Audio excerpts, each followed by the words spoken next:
مغفرت والی یہ گھڑیاں جو اللہ تعالیٰ نے ہم کو عطا فرمائی ہے، یہ اس کا بہت بڑا انعام اور احسان ہے۔ شفیعنا ونبینا وکریمنا ومولانا محمد وبارک وسلم صلاة وسلاما عليك يا سيدي يا رسول الله۔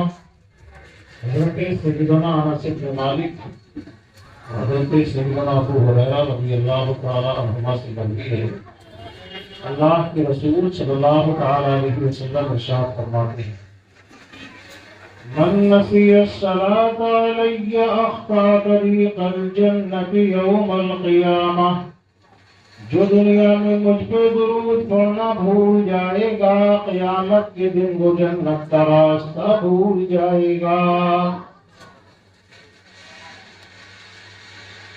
اور ایک حدیث پاک میں سرکار ارشاد فرماتے ہیں: ما صلی علی كنت له شفیعا وشہیدا یوم القیامہ، جو مجھ پر درود پڑھے گا قیامت کے دن میں اس کی شفاعت بھی کروں گا اور اس کے حق میں گواہی بھی دوں گا۔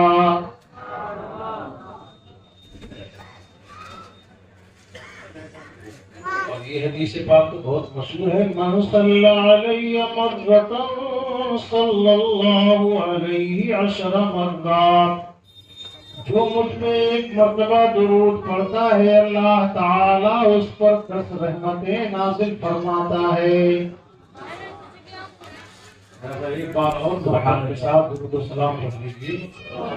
اللہم صلی علی سیدنا و شفیعنا و نبینا و حبیبنا و کریمنا و مولانا محمد وبارک وسلم صلاة و سلاما علیک یا سیدی یا رسول اللہ۔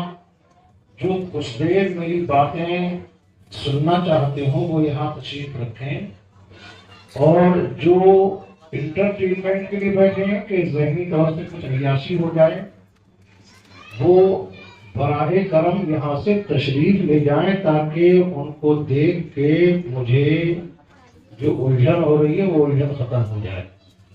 یہ ضروری نہیں ہے کہ سامنے بھیڑ ہو، صرف 2 لوگ ہوں یا 1 آدمی بیٹھا ہو، میں اتنے ہی ذوق اور شوق کے ساتھ قرآن و حدیث کی بات آپ تک پہنچاؤں گا جو ہزاروں کے مجمع میں پہنچائی جاتی ہے۔ مجھے کسی بھیڑ کی کوئی ضرورت نہیں، میرا مقصد تو ہے صرف دین کی بات اللہ کے بندوں تک پہنچانا۔ تو وہ لوگ جو ایک دوسرے کے کان میں سرگوشی کر رہے ہیں یا کسی سے اپنا کوئی پروگرام سیٹ کر رہے ہیں یا کوئی تیاری کی باتیں کر رہے ہیں، اور وہ سب میری نظر کے سامنے میں دیکھ رہا ہوں کون کون کیا کر رہا ہے، وہ میرے لیے الجھن اور ٹینشن کا سبب بنے ہوئے ہیں۔ اگر وہ چلے جائیں گے تو مجھے ان کے جانے سے دلی سکون حاصل ہوگا۔ صرف وہ لوگ بیٹھے جو اللہ و رسول کی باتیں کچھ دیر سن سکتے ہیں، اور اگر کسی کا کوئی دینی سوال ہو تو وہ دینی سوال بھی کر سکتے ہیں۔ ماشاء اللہ۔ اللہم صلی علی سیدنا و شفیعنا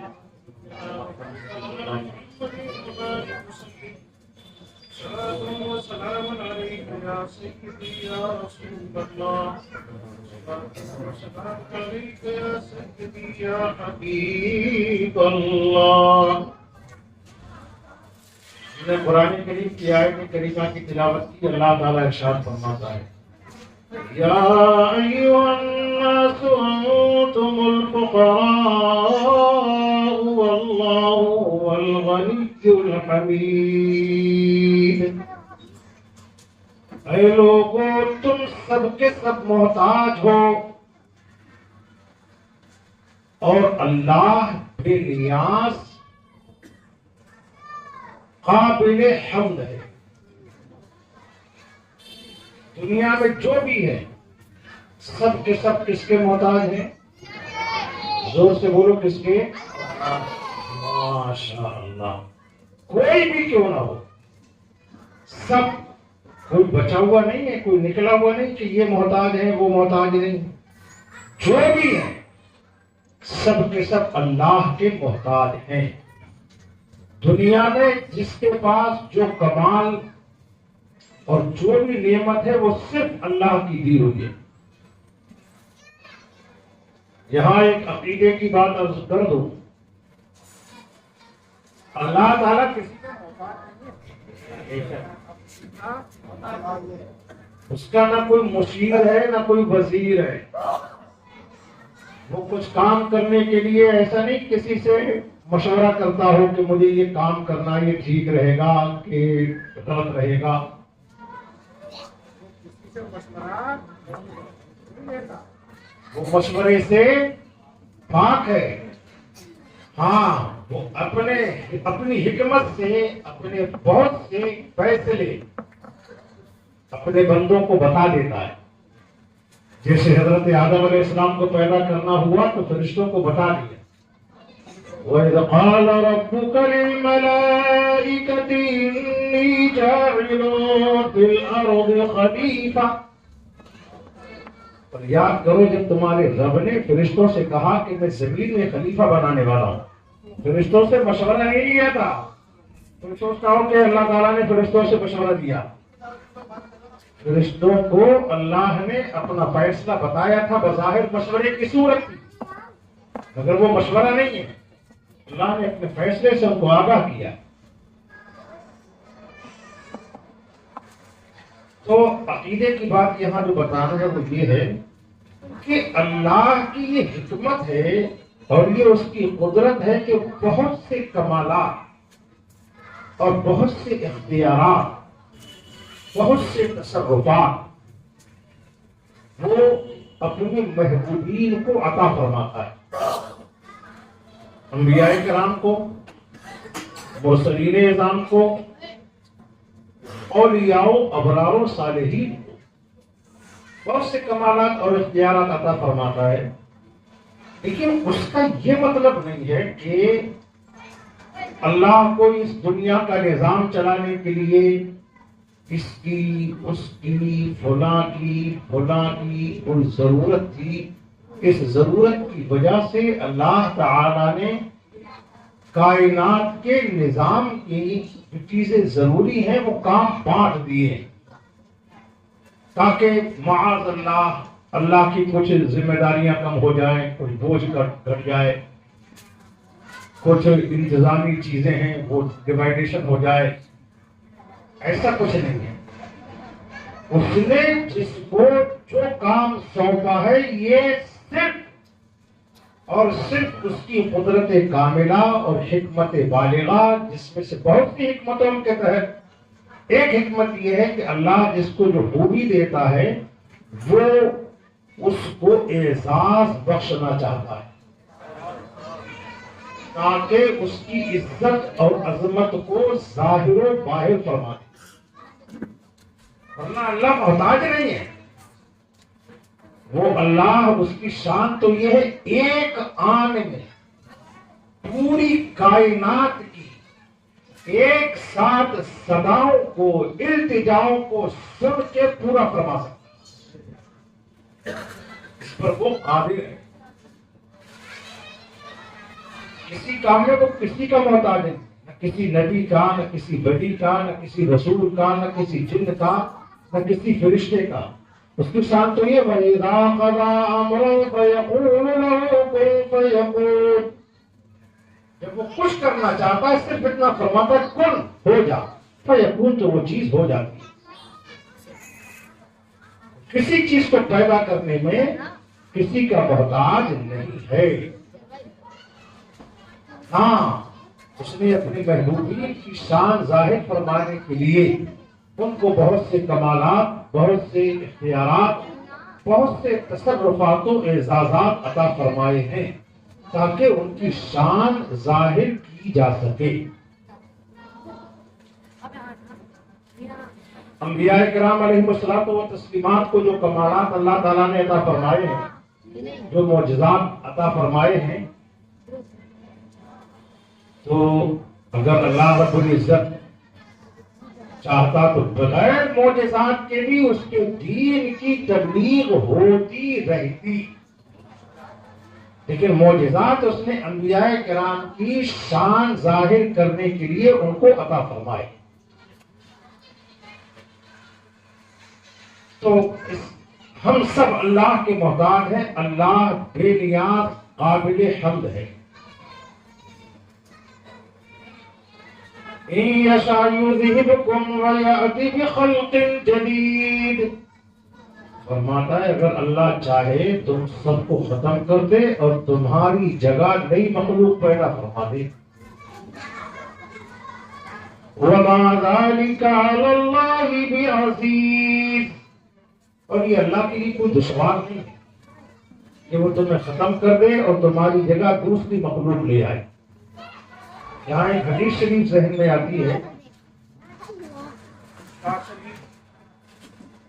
یہ بہت مشہور حدیث پاک ہے کہ اللہ کے رسول صلی اللہ تعالی علیہ وسلم نے ارشاد فرمایا کہ رب کریم ارشاد فرماتا ہے، یعنی یہ حدیث قدسی ہے، سرکار راوی ہے، اللہ تعالی کا ارشاد ہے، یا عبادی لو لم تذنبوا لذهب اللہ بکم، ایک روایت میں یا عبادی لو لم تذنبوا لذهبت بكم ولجئت بخلق يذنبون فيستغفرون فاغفر لهم، اے میرے بندو اگر تم گناہ نہ کرتے تو میں تم سب کو ختم کر دیتا۔ سمجھ آ رہی ہے شریف؟ اگر تم گناہ نہ کرتے تو میں لوگ سوچتے ہیں کہ اگر ہم گناہ نہ کرتے اللہ تعالیٰ ہمیں ختم کر دیتا، ایسا موقع کیوں آنے دیں گے؟ ہم ہی کر لیں گے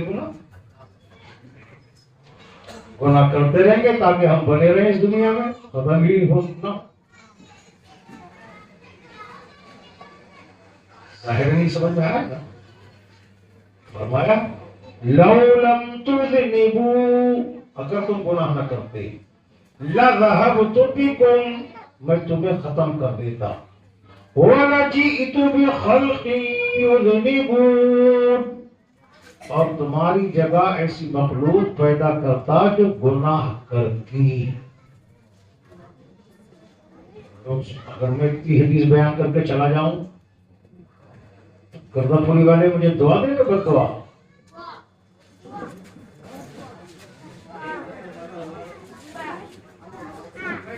شریف میں ہے یہ، سنیے غور سے، اللہ تعالیٰ اپنے بندوں پر کتنا مہربان ہے۔ ان اللہ لیس بظلام للعبید، اللہ اپنے بندوں پہ ظلم نہیں فرماتا، ولکن الناس انفسهم یظلمون، ہاں لوگ اپنی جانوں پر ظلم کرتے ہیں۔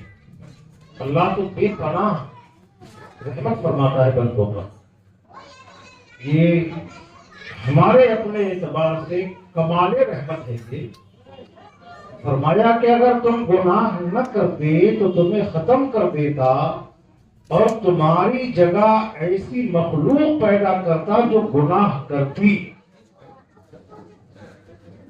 یہاں سے اتنے سے یہ معلوم ہوا کہ انسان سے گناہ کا صادر ہو جانا یہ کوئی حیرت اچنبھے والی بات نہیں ہے۔ الانسان مرکب من الخطأ والنسیان، انسان کے خبیر کے اندر غلطی اور بھول چوک رکھی گئی، اس سے گناہ ہو سکتا ہے۔ انسان کو اللہ تعالیٰ نے نفس عطا کیا ہے جو اس کو گناہ پر ہی ابھارتا ہے۔ ان النفس لامارۃ بالسوء، بے شک نفس برائی پر خوب ابھارتا ہے، نفس کا کام ہی ہے۔ تو گناہ ہو جانا نہ کوئی حیرت کی بات نہ اچنبھے کی بات، حیرت اور اچنبھا یہ ہے کہ اللہ تبارک و تعالی نے ہر نفس کے سامنے دونوں راستے رکھ دیے ہیں، اچھائی کا بھی برائی کا بھی۔ وہ نفس، وہ شخص گناہ ہو جانے کے بعد گناہ اور برائی پہ جمع رہے، ڈٹا رہے، اکڑا رہے اور پھر گناہ کے دلدل میں پھنسا رہے، اب وہ شخص ہے بے وقوف۔ اس شخص نے اپنے ہاتھوں سے اپنی آخرت اور عاقبت کو تباہ کر لیا۔ اللہ رب العزت نے دونوں راستے انسان کے نفس کے سامنے رکھ دیے ہیں۔ فرماتا ہے کہ گناہ ہو جائے یہ کوئی تعجب و حیرت کی بات نہیں، اللہ کو پسند یہ ہے کہ گناہ صادر ہونے کے بعد بندہ اللہ سے گناہ کی بخشش اور مغفرت طلب کرے، یہ اس کو سب سے زیادہ پسند ہے۔ گناہ نہ کرنے والی مخلوق تو ہم سے پہلے فرشتوں کی شکل میں موجود ہے، جس سے گناہ ہوتا ہی نہیں۔ ان کی شان یہ ہے یفعلون ما یؤمرون، جو بھی انہیں حکم دیا جاتا ہے وہی کرتے ہیں۔ وہ اپنی مرضی سے اللہ کے حکم کی خلاف ورزی کر ہی نہیں سکتے۔ فرشتوں میں گناہ کا مادہ، گناہ کی قدرت رکھی ہی نہیں اللہ نے۔ یہاں سے ایک بات یہ بھی معلوم ہوئی، وہ جو ہاروت ماروت کا بناوٹی قصہ لوگ ملا کے بیان کرتے ہیں کہ ہاروت ماروت دو فرشتے تھے، ان میں سے انہوں نے یہ گناہ کیا، وہ گناہ کیا، وہ گناہ کیا، یہ جھوٹا واقعہ ہے۔ اس کی شریعت میں کوئی حقیقت و حیثیت نہیں۔ اللہ رب العزت نے صرف جادو سکھانے کے لیے ان دو فرشتوں کو نازل فرمایا تھا، اور وہ بتا دیتے تھے کہ دیکھو یہ جادو ہے اور جادو یہ کفر ہے، تم کفر مت کرنا، لیکن انہوں نے خود کوئی گناہ نہیں کیا تھا۔ اور کسی فرشتے کی جانب گناہ کی نسبت کرنا کفر ہے، یعنی کسی فرشتے کے بارے میں یہ کہہ دینا کہ فلاں فرشتے نے یہ گناہ کیا، یہ غلط کام کیا، اگر کوئی ایسا کہتا ہے تو کہنے والا کیا ہوگا؟ زور سے بولو، کافر ہو جائے گا۔ اور کوئی فرشتہ اللہ کے کسی حکم میں غلطی نہیں کرتا، کسی بھی حکم میں۔ وہ آپ نے ایک چھوٹا واقعہ سنا ہوگا، حضور غوث اعظم رضی اللہ تعالیٰ عنہ، اور یہ تو وہ زبان پہ وہ الفاظ چڑھنا ہی نہیں چاہتے ہیں کہ وہ ایک فرشتہ روح قبض کر کے لے جا رہا تھا، غوث اعظم نے جھپٹ کے چھین لیا، کیا ہے جھولے میں،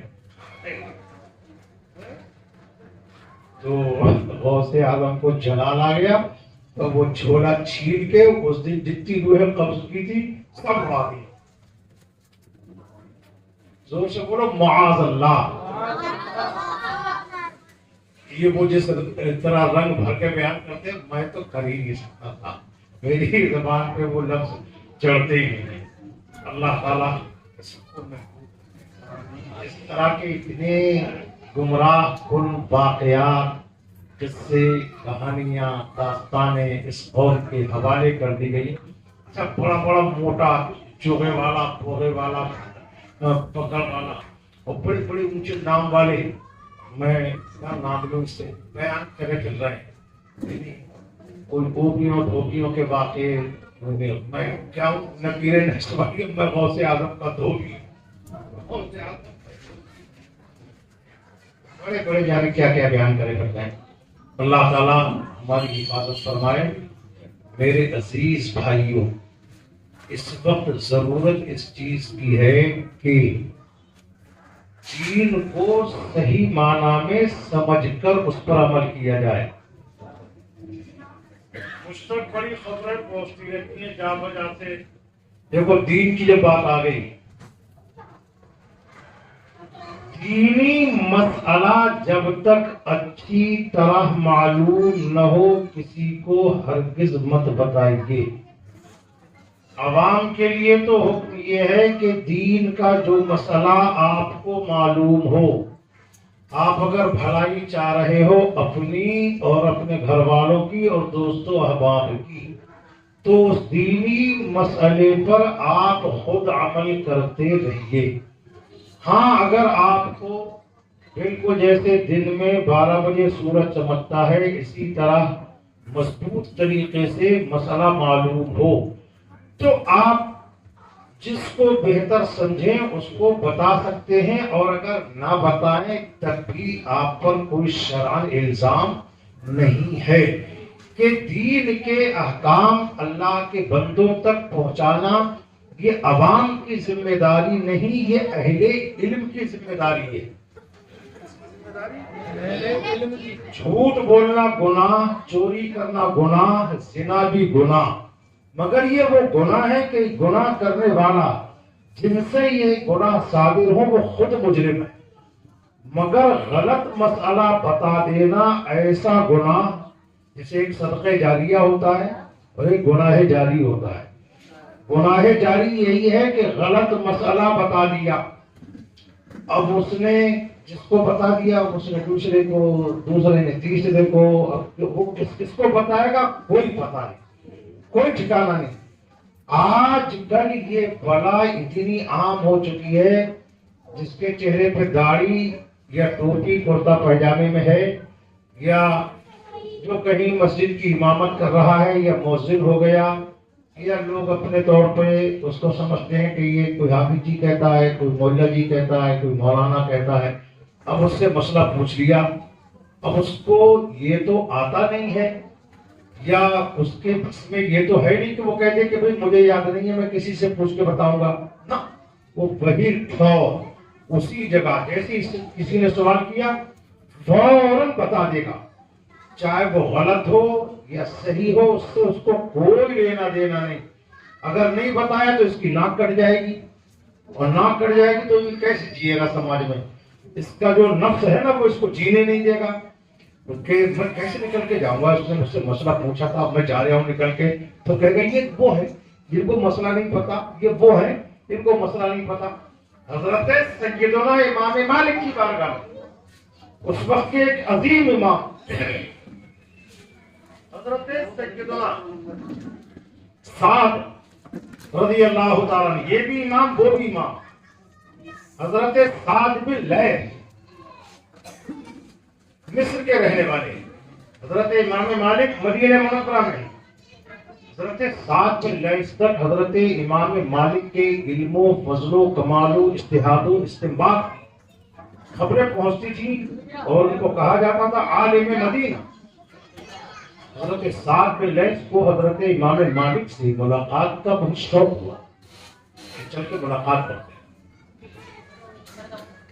اپنے شاگردوں کے ساتھ، اور اس وقت کے جلیل القدر ائمہ کے ساتھ حضرت سعد مدینہ منورہ حاضر ہوئے، امام مالک سے ملاقات کی، مسجد نبوی شریف میں درس حدیث دیتے تھے سیدنا امام مالک۔ جب آپ درس سے فارغ ہوئے تو حضرت سعد بن لیث نے آپ سے ایک سوال کیا، حضرت امام مالک نے فرمایا جواباً لا ادری، مجھے اس کا جواب نہیں معلوم۔ حضرت صاحب نے کہا ہو سکتا ہے کہ اس سوال کا جواب نہیں معلوم، پھر ایک سوال کیا، امام مالک نے فرمایا لا ادری، مجھے نہیں معلوم۔ پھر سوال کیا، امام مالک نے فرمایا لا ادری، مجھے نہیں معلوم۔ اس طرح حضرت امام سعد بن لیث نے اسی مجلس میں 30 سوالات کیے، کتنے؟ 30 سوالات کیے۔ ہر سوال کے جواب میں امام مالک فرماتے تھے لا ادری، میں نہیں جانتا، مجھے نہیں معلوم۔ اور ایک آج ہم ہیں، ہم جیسے کیا بتائیں، ہمیں تو چل ہے، کوئی کہیں پوچھ لے، فیس بک پہ پوچھ لے، واٹس ایپ پہ پوچھ لے، فون پہ پوچھ لے، چلتے پھرتے پوچھ لے، ہمیں اتنا موٹا نفس ہے ہمارا، اپنی جہالت کو دیکھتے نہیں، وہ نفس موٹا ہے، اس نفس کے پروٹیکشن اور اس کی حفاظت کے لیے کہ اگر نہیں بتایا تو اس پوچھنے والا کیا کہے گا، اتنی اونچی دکان سے اتنا پھیکا پکا بڑا نام سنتے تھے، فلاں مفتی صاحب، فلاں علامہ صاحب، یہ صاحب وہ صاحب، بڑا شور مچا رکھا تھا لوگوں نے۔ میں نے وہ سوال کیا، جب آپ تک نہیں معلوم، میں بالکل اپنا تازہ واقعہ بتاؤں، مجھ سے بھی ایک نے کوئی سوال کیا کہ صاحب یہ مسئلہ بتا دیجیے، یہ کہاں ہے؟ میں نے کہا بخاری شریف میں ہے۔ تو کہا آپ کو حدیث نمبر بتائیے. میں نے کہا صاحب بتاؤ, مجھے حدیث نمبر نہیں معلوم. کہا کہ وہ باب بتا دیجیے. میں نے کہا اردو میں سن لیجیے, مجھے باب نمبر نہیں معلوم, مجھے صفحہ نمبر نہیں معلوم. اس نے اس کے بعد جتنے سوالات کیے, میں نے کہا مسئلہ یہی ہے جو میں نے بتایا, اور یہ اتنا اٹل ہے کہ جیسے دن کے 12 بجے سورج کے وجود پہ میں قسم کھا سکتا ہوں, ویسے اس مسئلے کی حقانیت پر. لیکن نہ مجھے حدیث نمبر معلوم, نہ پیج نمبر معلوم, نہ اس کا باب معلوم. تو میں نے جرأت کر کے بتا دیا. تھوڑی سی کوشش کرتا, یہ زور دیتا تو وہ مل جاتا. اس لیے کہ آپ کی دعاؤں سے میں بخاری کی تقریباً 700 حدیثوں کو حفظ کیے بیٹھا ہوں. لیکن وہ مجھے سرسری طور سے تو یاد نہیں تھا, میں نے جھوٹ بھی نہیں بولا. تو میں نے رٹی ہے بعد, اب 700 حدیثیں تو میں نے ایسے رٹی ہے جیسے قرآن پڑھتے ہیں. میں تراویح میں 700 حدیثیں قرآن جیسے سناتے کیسے سنا سکتا. سبحان اللہ.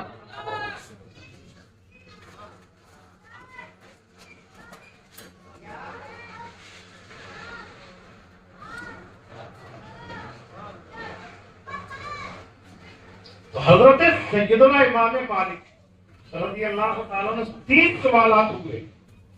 ہر سوال کے جواب میں کیا فرمایا؟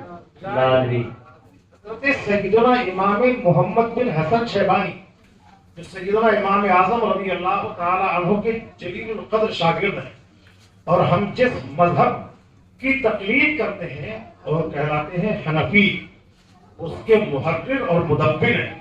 یعنی جو کتابیں ہمارے مسلک, ہمارے مذہب کی بنیاد ہے, ان 6 کتابوں کی ترتیب دینے والے, تدبیر فرمانے والے حضرت سیدنا امام محمد بن حسن رضی اللہ تعالیٰ عنہ. ان کا بہت عظیم الشان احسان ہے. وہ فرماتے ہیں الرجال 4, لوگ 4 طرح کے ہوتے ہیں. رجل یدری و یدری انہ یدری,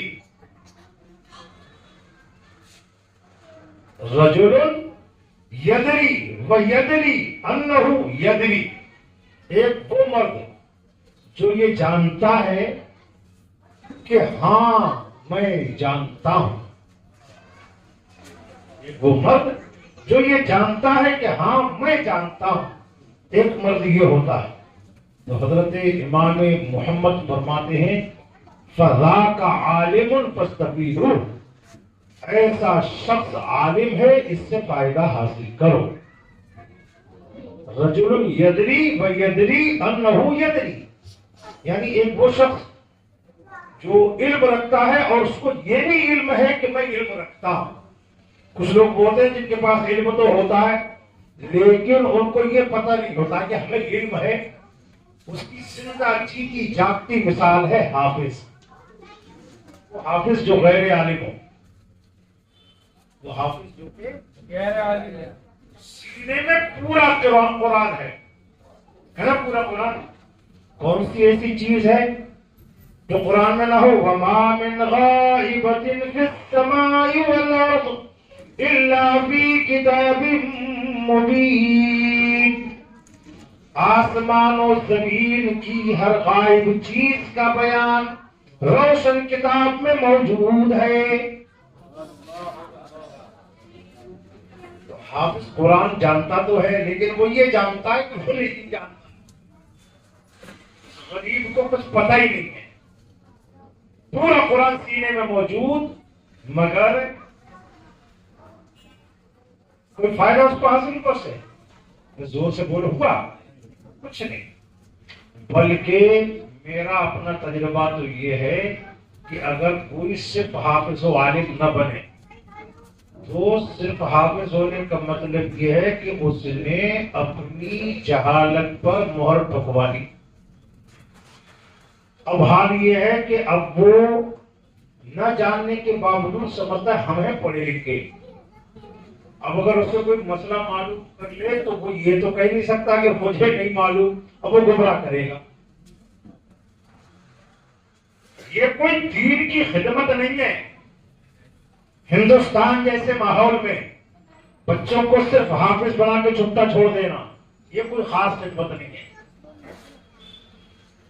خدمت دین یہ ہے حافظ بنانے کے ساتھ ان بچوں کو عالم بنائیے،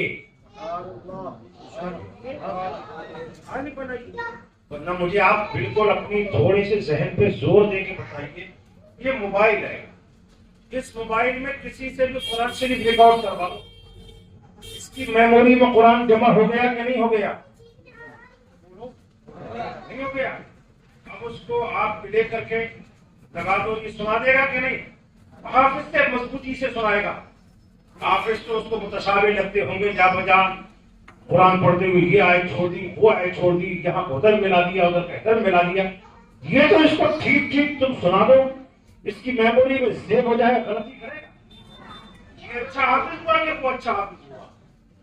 اس حافظ کا کمال سینے میں قرآن جمع کرنے کا نہیں تھا، اس حافظ کا کمال یہ تھا کہ اس سینے میں قرآن کے مفاہیم، معانی اور مطالب جمع ہو گئے، جو ہر قدم پر اس حافظ کی بھی رہنمائی کرتا اور جو اس سے ملتا اس کی بھی رہنمائی کرتا۔ یہ کیا ہوا کہ طوطوں کو رٹوا دیا، اس کو رٹوا دیا، سارے احکام، سارے عقائد، سارے مسائل سب کچھ قرآن میں ہے، مگر اس غریب کو کچھ ہو تو پتہ نہیں کہ ہے کیا، کچھ بھی تو پتہ نہیں۔ تو صرف قرآن رٹ لینا یہ ایک فضیلت ہے، سعادت ہے، مگر یہ اپنے آپ میں کوئی علم نہیں ہے۔ علم ہے قرآن کو سمجھ لینا۔ وہ تو الفاظ بار بار کسی چیز کو زبان پہ دہرائیے، ریپیٹ کیجئے، وہ زبان پہ سیٹ ہو جائے گی۔ وہ چیز کثرت تکرار سے زبان پہ الفاظ جم جاتے ہیں، لیکن وہ اس کا کیا مطلب ہے، کیا مقصد ہے، اس سے کچھ حاصل ہے؟ ہاں، حاصل کیا ہے صاحب جو ہم سمجھے؟ حاصل یہ ہے، یہ تو جا بجا گلی کوچے، اب لوگ مجھے یہ کہتے ہیں کہ وہ مفتی صاحب یہ کہتے ہیں کہ گلی گلی میں مدرسے پڑھے ان کو دکان کہتے ہیں، دکان۔ میں کس کو دکان کہتا ہوں؟ مدرسے کو دکان کوئی جاہل کہے گا، کسی دین اس کی تعلیمات یعنی مدارس اسلامیہ کا نتیجہ ہے، مدارس کی دین ہے۔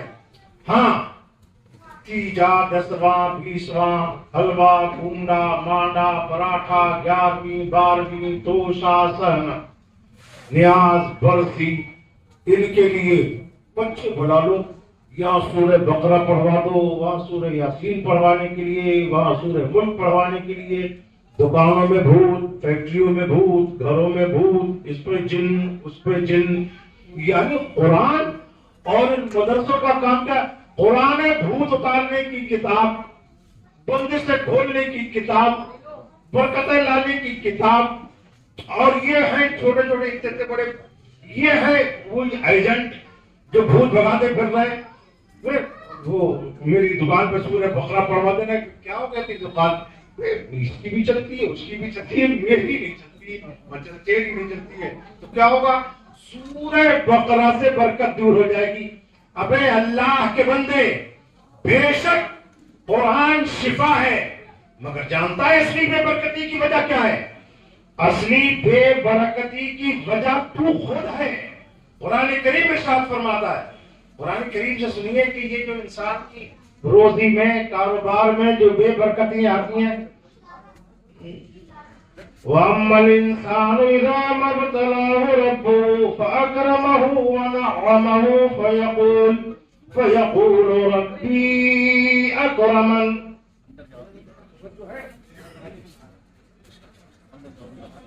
یہ انسان عجیب، کیسا عجیب انسان ہے۔ اما الانسان اذا ما ابتلاه ربه، جب اللہ تعالیٰ اس کا امتحان لیتا ہے تو دو طریقے سے امتحان لیتا ہے۔ پہلے اس کو دولت دیتا ہے، اولاد دیتا ہے، اچھا کاروبار دیتا ہے۔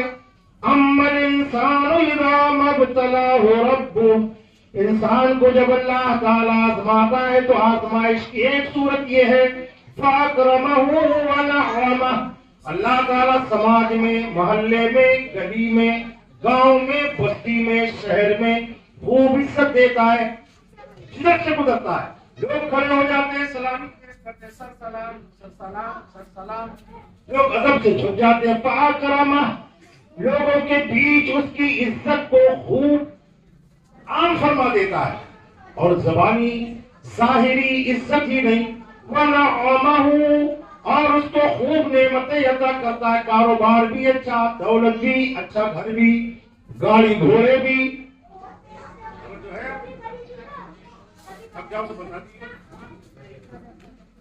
وَأَمَّا الْإِنسَانُ إِذَا مَا ابْتَلَاهُ رَبُّهُ فَأَكْرَمَهُ وَنَعَّمَهُ فَيَقُولُ رَبِّي أَكْرَمَنِ.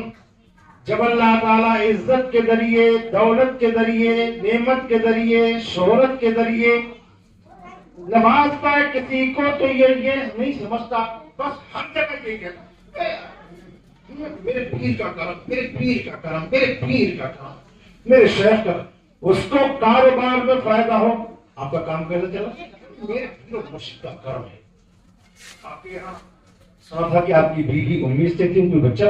ہاں، میرے پیر و مرشد کی نگاہ فیض ہے، ان کا غلام آیا،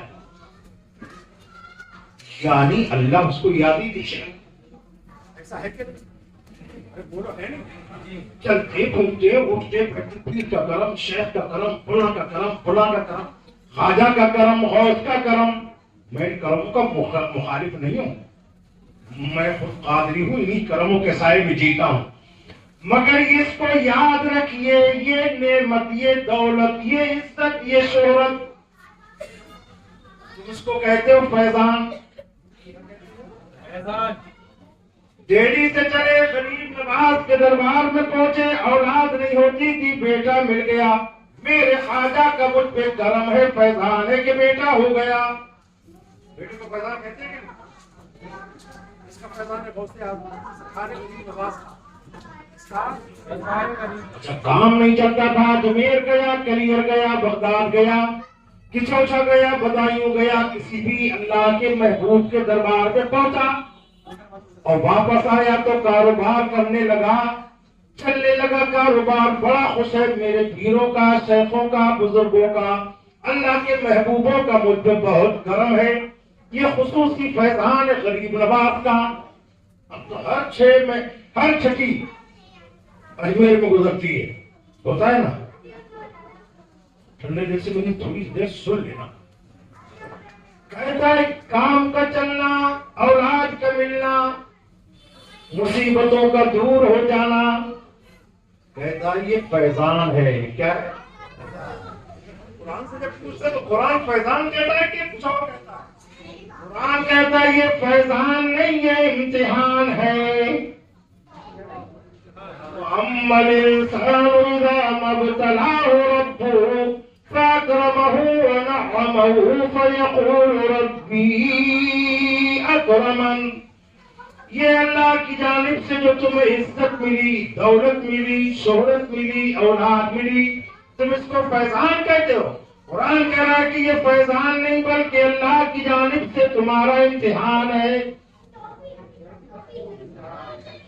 دوسری جگہ تو قرآن نے اس سے بھی زیادہ کھل کے کہہ دیا. امتحان کے ساتھ ساتھ فرمایا المال والبنون زینت الحیات الدنیا. یہ مال اور بیٹے تو دنیاوی زندگی کی زینت ہے، دنیاوی زندگی کا میک اپ ہے. یہ صرف یہاں کا سوال ہے، یہ یہاں کی چمک اور دمک ہے. جیسے میک اپ زیادہ دیر ٹکتا نہیں، ویسے دنیاوی زندگی کا حسن زیادہ دیر ٹکتا نہیں. ٹکنے والا کیا ہے؟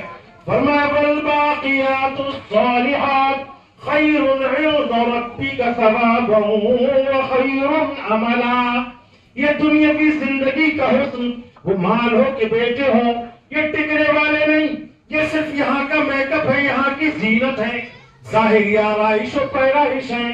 ٹکنے والی چیز تو وہ نیکیاں ہیں جن کا انجام بھی اچھا ہے اور جن پر امید بھی اچھی ہے. بیٹوں سے امید، قرآن نے ایک جگہ فرمایا تم اولاد سے امید. ارے بندے، ان من قرآن کتنا کلیئر فرماتا ہے ان من اولادکم وازواجکم عدوا لکم، جس بیوی کے لیے، جس بیٹے کے لیے، جس اولاد کے لیے رات کے لیے کھیت رہا ہے، بھاگ دوڑ کاروبار، نہ حرام حلال میں کوئی فرق، نماز جا رہی جائے، قرآن کہتا ہوش میں رہو، یہ تمہاری اولاد اور تمہاری بیویاں ان میں سے بہت سے تمہارے دشمن ہیں. سمجھے بیٹھے ہو دوست؟ ان من اولادکم وازواجکم عدوا لکم، تمہاری بہت سے بیٹے، بہت سی بیویاں تمہارے دشمن. دشمنوں سے بچ کے رہیو. باہر کا دشمن، باہر کا دشمن تو میاں کبھی اس کو چانس ملتا ہے اتفاق سے تمہارے گھر میں گھسنے کا، تم پہ اٹیک کرنے کا. باہر کے دشمن کو ہر وقت چانس نہیں ملتا، مگر اولاد اور بیوی ایسے دشمن ہیں جو تمہارے سر پر اور تمہارے گھر میں گھس کر تم پہ ہر وقت مسلط ہے، ہر وقت مسلط ہے. یہ دشمن، ان دشمنوں کی دشمنی سے بچنے کے لیے کیا کرنا ہے؟ قرآن کریم ارشاد فرماتا ہے اگر ان دشمنوں کی دشمنی سے بچنا چاہتے ہو تو اس کا طریقہ یہ ہے فَاهْدُوهُمْ إِلَىٰ صِرَاطِ اللَّهِ الْعَزِيزِ الْحَمِيدِ، ان کو غالب اللہ جس جو قابل حمد ہے اس کا راستہ ہر وقت بتاتے رہو. بتاتے رہو. بتانے کا مطلب کیا؟ تم نماز پڑھنے جا رہے ہو، گھر میں بیوی سوئی پڑی ہے تو بیوی کو سوتا ہوا چھوڑ کے چلتے بنے. شرم کر اللہ کے بندے، جب تو نماز کو جا رہا ہے تو اس دشمن کو سوتا ہوا مت چھوڑ، بلکہ اس کو جگا کے جا. بعد میں دوسروں کے سامنے کہتا ایسے ویسے ایسے ویسے بات میں کرنا. گھر سے جب نماز کے لیے چلا ہے تو پہلے بیوی کو نماز کے لیے بیدار کر کے چل.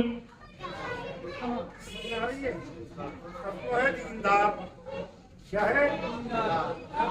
ہم نے بڑے بڑے کلغیدار دیکھ لیے جو گھر سے باہر، دروازے سے باہر ہوئے تو باہر آ کر کے اس کو تبلیغ، اس کو تبلیغ، اس کو تبلیغ، اس کو تبلیغ، یہ کر وہ کر.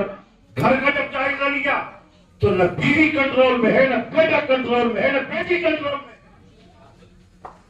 قرآن نے فرمایا یا ایھا الذین آمنوا قوا انفسکم واہلیکم نارا، ارے ایمان والو پہلے خود کو، کس کو؟ اس کے بعد میں واہلیکم اور اپنے گھر والوں کو، کس کو؟ ڈراؤ. کیسے؟ نارن، جہنم سے. کون سی جہنم؟ وقودها الناس والحجارہ، جس کا ایندھن لوگ بھی ہے اور پتھر بھی.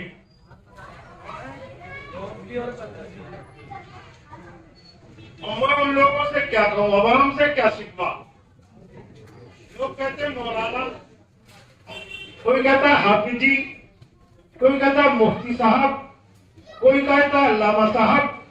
لوگ ہاتھ بھی چومتے ہیں، مگر جب ان کے گھر کا جائزہ لیجئے تو یہ مرض مجھے ہے. میں اپنے قریبیوں کے چونکہ جن سے دوستی رکھتا ہوں ان کے گھروں کے جائزے لیتا ہوں خیر کی نیت سے.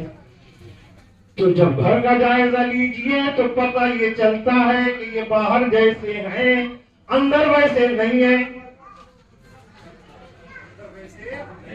کیا مطلب اندر ویسے نہیں ہیں؟ بیٹا کھیت کے حساب سے نماز چھوڑے، ان کی پیشانی پہ شکر نہیں پڑتی. ہاں اتنا ضرور کہتے ہیں کہ وہ ہماری بات سنتا نہیں.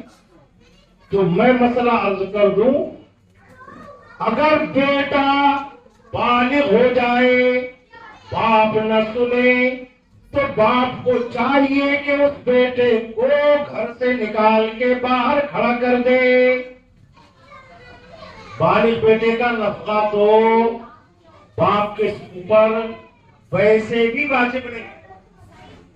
جو بالغ ہو گیا وہ اپنا ذمہ دار خود، اپنا گھر خریدے، اپنا کاروبار کرے. باپ اگر اس پر احسان کرتا ہے، اس کو کھلاتا ہے، پلاتا ہے، کاروبار میں لگاتا ہے، یہ تبرع ہے، یعنی احسان ہے، کرم والا ہے، کرم ہے۔ اگر وہ نہ کھلائے پلائے تو باپ سے شرعاً کوئی گرفت اور پکڑ نہیں ہے۔ وہ جب بالغ ہو گیا تو وہ خود اپنا ذمہ دار ہے۔ ایسے ہی وہ بیوی جو شوہر کی اطاعت حقوق اللہ میں بھی نہ کرے، نماز پڑھنے کو کہتا ہے نماز نہیں پڑھتی، تو ایسی بیوی کو رکھنا ضروری نہیں ہے۔ اللہ نے تمہیں اختیار دیا ہے کہ اس کو طلاق دے کے چھٹی کرو۔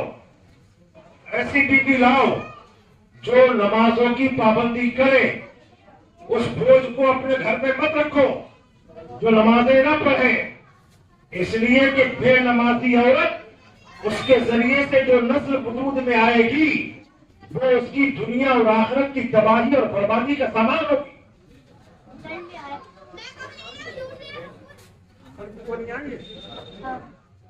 کڑوی ہے ہاں، لیکن یہ نگل لو، ان میں شفا ملے گی انشاءاللہ۔ کڑوی لگ رہی ہے تھوڑی، لیکن نگل لو، مان جاؤ میری بات، یہ ہے شفا والی۔ مجھے اتنا پتا ہے کہ ہے شفا نہیں، اور یہ آپ کے لیے کڑوی نہیں ہے، میں جہاں بیٹھا ہوں جس جگہ ادھر کے لیے بھی کڑوی ہے۔ یہ آپ کے لیے کڑوی ہر جگہ کی، یہ اتنی کڑوی ہے کہ یہ کڑواہٹ ہر ایک سے نہیں جھیلی جاتی ہے، ہر ایک سے نہیں۔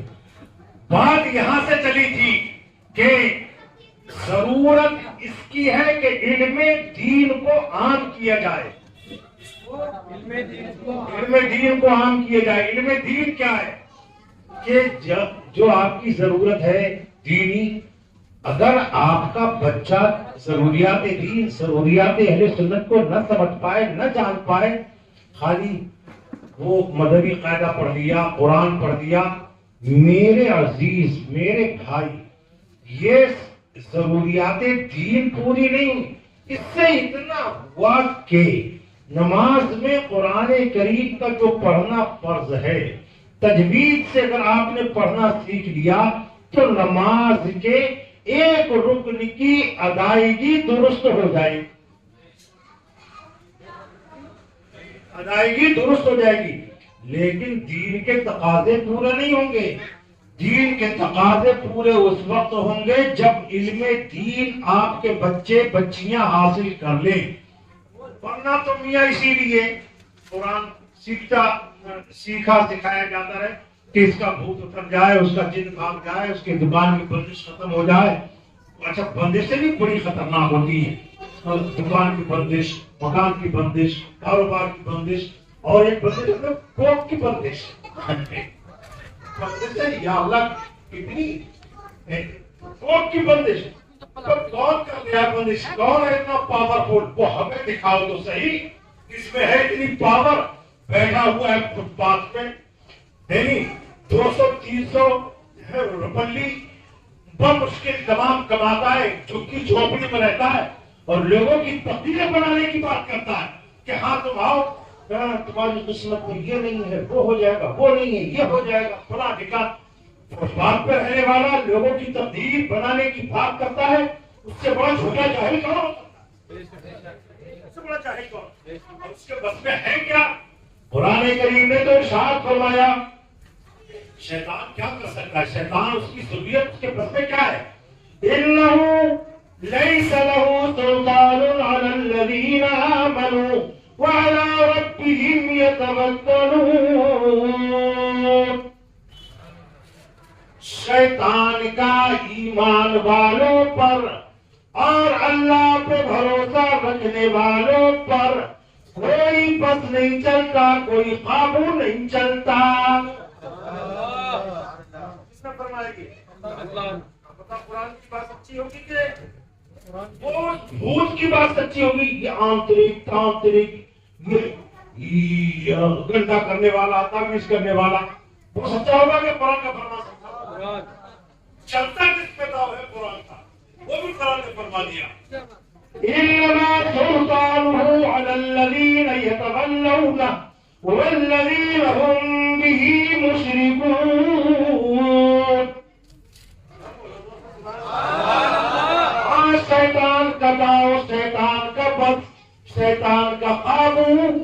کس پہ چلتا ہے؟ علی الذین یتولون، ان لوگوں پہ چلتا ہے جو اس کے دوست ہوتے ہیں. کیا ہوتے ہیں؟ دوست. اس کے شیطان کے ہوتا ہے، شیطان کا داؤ چل جاتا ہے. اب وہ کسی کو کہیں بھی گرا سکتا ہے، وہ مرد ہو کہ عورت ہو، کاروباری ہو کہ کوئی کاشتکار ہو، کسی کو بھی کہیں بھی گرا سکتا ہے جب اس کا دوست ہو. اور آگے فرمایا قرآن وَالَّذِينَ هُمْ بِهِ مُشْرِكُونَ، اور شیطان کا بس ان پہ چلتا ہے جو شیطان کو اللہ کا ساتھی ٹھہراتے ہیں. بہت دیکھی ہے اپنی زندگی میں کہ نمازی بھی تھے، حاجی بھی تھے، فلاں بھی تھے، ڈھکا بھی تھے، مگر جب ان پہ افتاد پڑی، جب ان پر کوئی مصیبت آئی، اس کے پاس گئے تو اس نے کہا کچھ کرایا ہوا ہے، اس کے پاس گئے اس نے کہا حاصل ہے، اس کے پاس گئے اس نے کہا بھوت ہے، اس کے پاس گئے وہ بھی جن ہے. اب کیا کریں؟ 70 کے پاس گئے، 70 ہو گئے، 70 سب کہہ پڑے تو بھوت، اس پہ جن، اس پہ آتے، یہ بلا، یہ بدو، اس پہ کرا دیا، اس پہ فلاں ہے، اس پہ ٹھکا ہے، اس پہ کوئی سایہ ہے. اب جب سب نے کہہ دیا، اب اس نے سوچا جب ہے ہی بھوت تو اب اس کو قرآن و حدیث پر اگر ایمان ہوتا، کتنا ہی بڑا بھوت ہو، کتنا ہی بڑا جن ہو، کتنی ہی بڑی افتاد ہو، ڈنکے کی چوٹ پہ میرے پاس تو کوئی قدرت نہیں، صلاحیت نہیں. اللہ رب العزت نے ارشاد فرمایا قرآن کریم میں، اللہ کے فرمان کے آگے کسی کی بات سچی نہیں ہو سکتی. قرآن کریم نے ارشاد فرمایا ان عبادی لیس لک علیہم سلطان. قرآن نے فرمایا بے شک میرے بندوں پر تیرا کوئی بس نہیں ہے.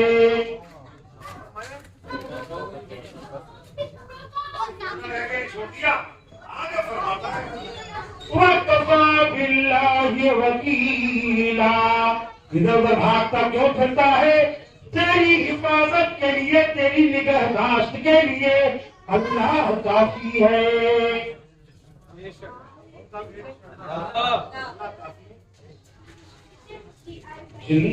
کتنا ہی اس نے جب اللہ سے مہلت مانگی تھی، جب اللہ تعالیٰ نے فرمایا فَاخْرُجْ مِنْهَا فَإِنَّكَ رَجِيمٌ، نکل تو مردود ہے. وَإِنَّ عَلَيْكَ لَعْنَتِي إِلَىٰ يَوْمِ الدِّينِ، اور تجھ پہ قیامت یعنی جزا کے دن تک کے لیے لعنت.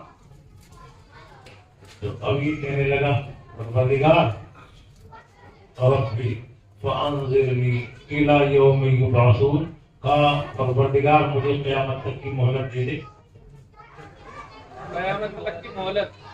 قال اللہ تعالیٰ نے ارشاد فرمایا فَإِنَّكَ مِنَ الْمُنظَرِينَ إِلَىٰ يَوْمِ الْوَقْتِ الْمَعْلُومِ، کہا جا تجھے مہلت دی گئی ایک متعین دن کے خاص وقت تک تجھے مہلت دے دی گئی. اب اس میں آگے کیا کہا؟ آگے کہا جب مجھے مہلت دے ہی دی ہے فَبِعِزَّتِكَ لَأُزَيِّنَنَّ لَهُمْ فِي الْأَرْضِ،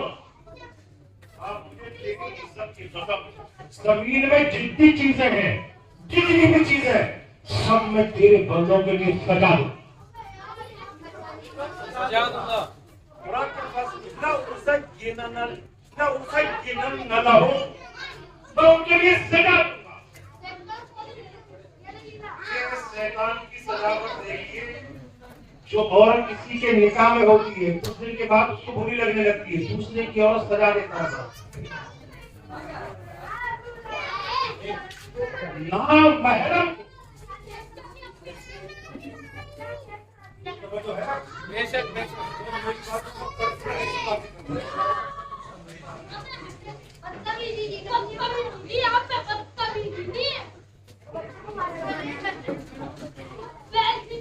جو حضرات ادھر اگر فارغ ہوا کریں تو جمعے کے دن جمعے میں تشریف لائے کیجیے. مجھے سے کبھی سوچا ہوگا کہ یاد نہیں ہوتی، مجھے یاد ہوتا ہے تو قرآن، یاد ہوتی ہے تو حدیث، یاد ہوتی ہے تو فقہا کی باتیں، باقی قصے کہانیاں میں نے کبھی سوچا تھا یاد کروں لیکن نہیں ہوتی ہیں. تو میں اللہ کی بدولت قرآن اور حدیث کے ارشادات اور فقہائے کرام کے پربوداتی پہنچانے کی کوشش کرتا ہوں تاکہ اس بھٹکتی انسانیت کا ہم اپنے طور پر جو بھی مداوع کر سکتے ہیں وہ کوشش کر لی جائے. اللہ تعالیٰ خیر کی توفیق عطا فرمائے. آمین. عزیزان گرامی، شیطان نے کہا پروردگار مجھے تیری عزت کی قسم لَأُزَيِّنَنَّ لَهُمْ فِي الْأَرْضِ، زمین میں جو کچھ ہے نا شیطان کیا کرتا ہے 10 روپے کی چیز 10 روپے کی چیز شو روم میں رکھی، وہ اس کے ذہن میں اتنی اہمیت والی بنا دیتا ہے، اتنی سجا دیتا ہے.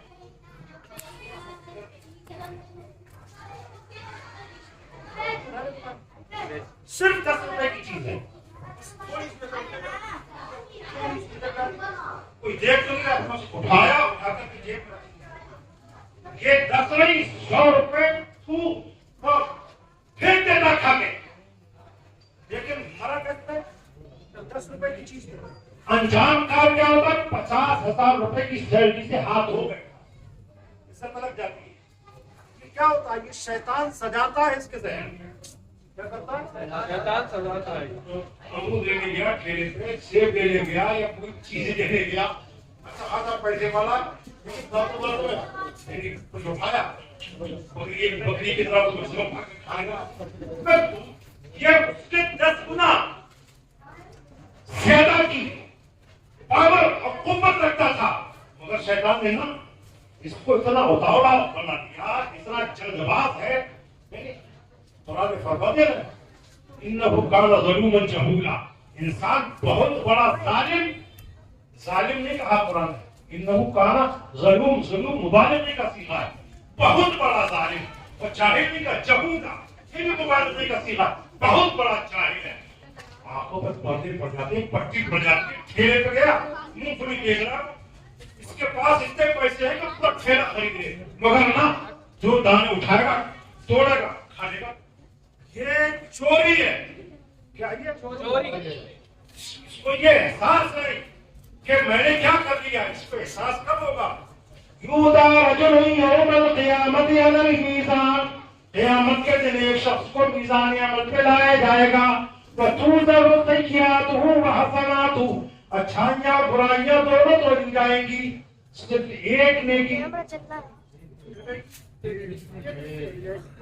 تو اللہ تعالیٰ کہے گا بندے کہ پورا میدان محشر ہے جہاں اولین و آخرین سب جمع ہے، تیرے رشتہ دار، دوست، عزیز، اقارب، اپنے بیگانے، بستی کے آس پاس کتنے بھی انسان سب اکٹھے ہیں.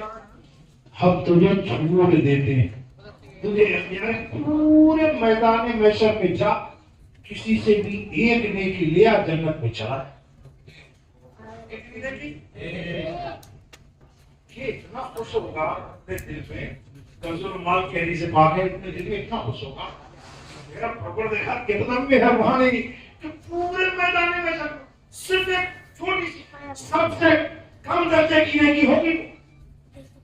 نکرہ ہے حدیث پاک میں وَتَقِلُّ حَسَنَةٌ مِّنْ حَسَنَاتِهِ، اس کے سارے فرماتے ہیں یہاں نیکی سے بڑھ دے سب سے کم درجے کی نیکی گھٹے گی. اس کا مطلب وہ کوئی نماز نہیں گھٹے گی، کوئی روزے کی نیکی نہیں، کوئی حج کی نہیں، زکات کی نہیں، سب سے کم درجے کی نیکی گھٹے گی. کتنا خوش ہوگا کہ ابھی اتنی سی ایک نیکی بڑا کون نہیں دے دے گا. پورا میدان محشر میری ماں، باپ، دوست، احباب، قریب، بھائی، سب کو اتنے میرے ایسے دوست تھے، ایسے میرا اتنا لمبا چوڑا فرینڈ سرکل تھا، فیس بک پہ الگ فرینڈ سرکل تھا، واٹس ایپ پہ الگ اتنے گروپ میں تھا، انسٹاگرام پہ، ٹیلی گرام پہ، اس پہ، ایکس پہ، فیکس پہ، کون نہیں دے. میں نے بتاؤ ایسے میرے کلوز فرینڈ تھے، میں نے ایک دوست پہ یہ دیکھا نہیں، ابا منع کرتے رہے، بھائی منع کرتے رہے، ہم بھی منع کرتے رہے، 5,000 روپے ایک رات میں وہاں کہ آج وہاں پارٹی ہوگی، آج ایانا میں ہوگی، کپڑا جگہ ہوگی، سکھانے میں ہوگی، پھر وہاں ہوگی، وہاں ہوگی، کہاں میں نے پارٹیاں نہیں گئی ہیں. تو بتاؤ جن دوستوں پہ اپنے سارے گھر والوں سے برائی بول لے کر میں نے ہزار اڑا دیے. تو آپ ایک نے وہ بھی سب سے کر لیتے کہ بڑا کون نہیں دے دے گا. کتنے میں بڑا خوش ہوگا. میرا پروردگار بہت مجھ پہ مہربان ہے, بہت خوش ہوگا. میں تو کسی سے مانگوں گا, اپنی مستی میں چلے جا رہے ہوں گے, ہم تو کسی سے بھی کہیں گے, کسی سے بھی